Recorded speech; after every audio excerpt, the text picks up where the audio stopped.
But just to remind my jury, and then of course our spectators, the novel's conflict revolves around Setha, who's an ex-runaway slave. Okay, she has successfully escaped to the north, has had 4 children, and shortly after she escapes, her slave master decides to come back and get her. Okay, and instead of having her children return with her to slavery, she takes it upon herself to try and murder her children. And she successfully does murder one of them. The point of the trial today, okay, the prosecution clearly is arguing that it was wrong, she should go to jail, it's a cold-blooded, horrendous act. The defense is not saying she didn't do it. There's all the evidence in the world, and her admittance, that she did murder her child. They're trying to provide an alternate explanation for why she did it. Okay. We have divided the teams. Usually, of course, 1 lawyer or 2 would do most of the work, but I'm trying to give everybody a fair amount of work. Each team has an opening statement lawyer, a closing statement lawyer, a direct examination lawyer, a cross-examination lawyer, and then our 4 back there are our witnesses. There's 2 witnesses per side. Both will be examined and cross-examined. So, Jerry, do you have any questions? Are we okay? You guys, after you hear both sides, I'll send you to the conference room to deliberate, and we'll have a verdict. Are you guys ready? Okay, we will start with our opening statement from our prosecution, Miss Emma Oakland. Good afternoon. I'm Emma Oakland, and I'm just here to let everybody know it's bring attention Setha's horrible crime. On behalf of the prosecution side, we believe that Setha, committed a grievous crime of killing her oldest daughter, Beloved.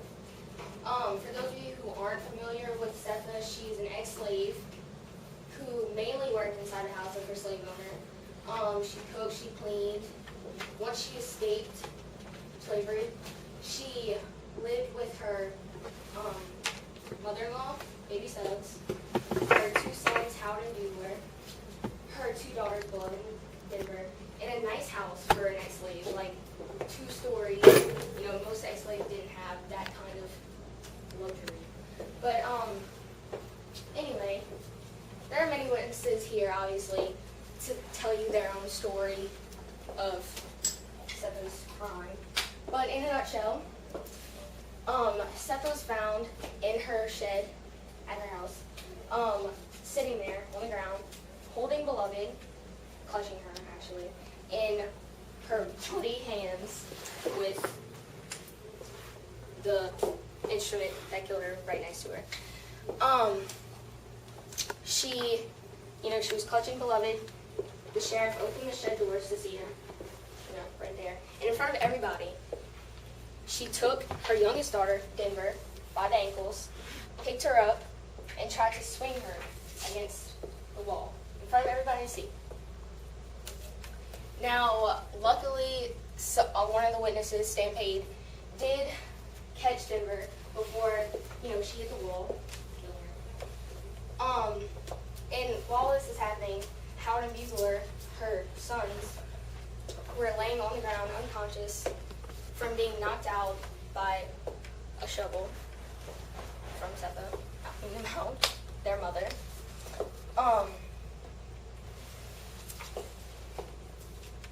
So, can't we just agree that murder is murder? I am a lawyer. I should know the laws.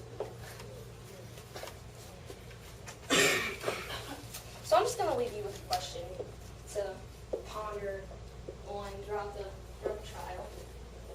Could you sit there holding your son or daughter, whatever, and take their life whenever, there was time to hide them, there was time to run away. I mean, there wasn't enough time to kill them, or kill one of them, try to kill the rest. Could you take away your son or daughter's life whenever you had that option to hide them or to run away? Thank you, Emma. We will have our opening statement from our defense team.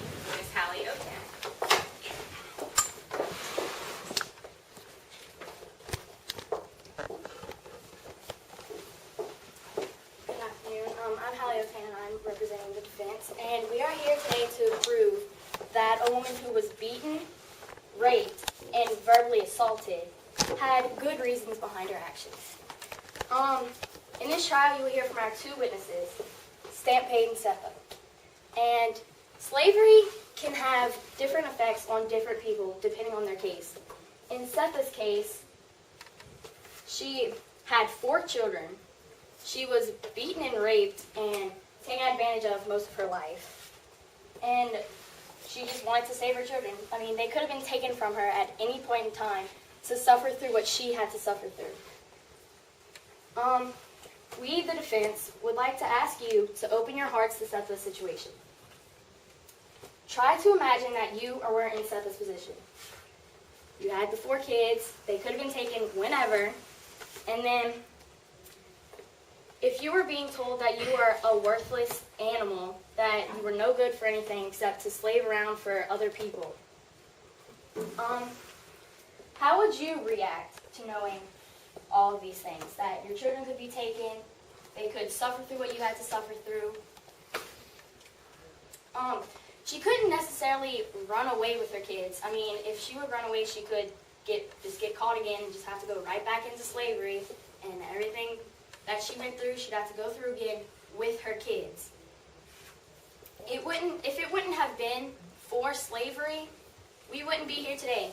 We wouldn't, Beloved wouldn't be how she would. Setha wouldn't have done what she had done.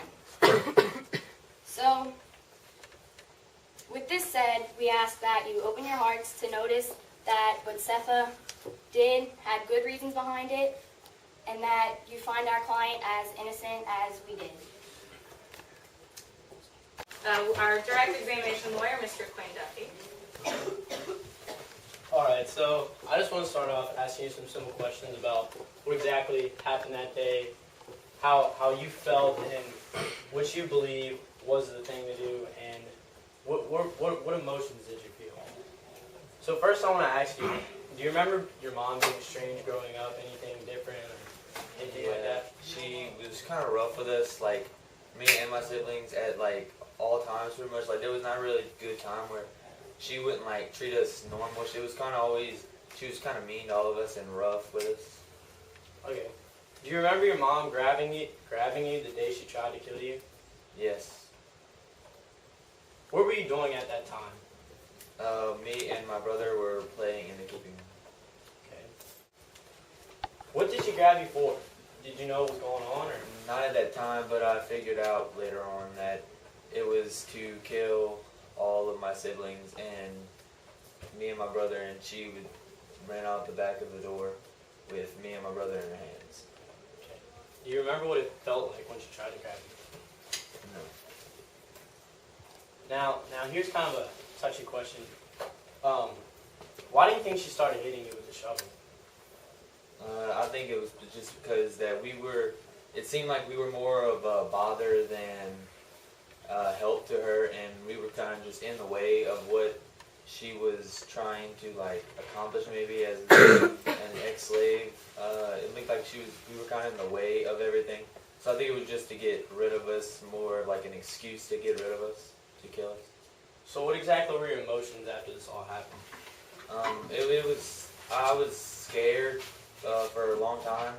Still kind of am, because she did try to kill me and my brother, and that's kind of a big thing whenever your own mother tries to kill you for really, she could have done a lot more things than just hit us and try to kill us. So what officially made you want to leave the house and just get away? Mainly the dreams of her killing or attempting to kill me again, and my baby sister that she did successfully kill.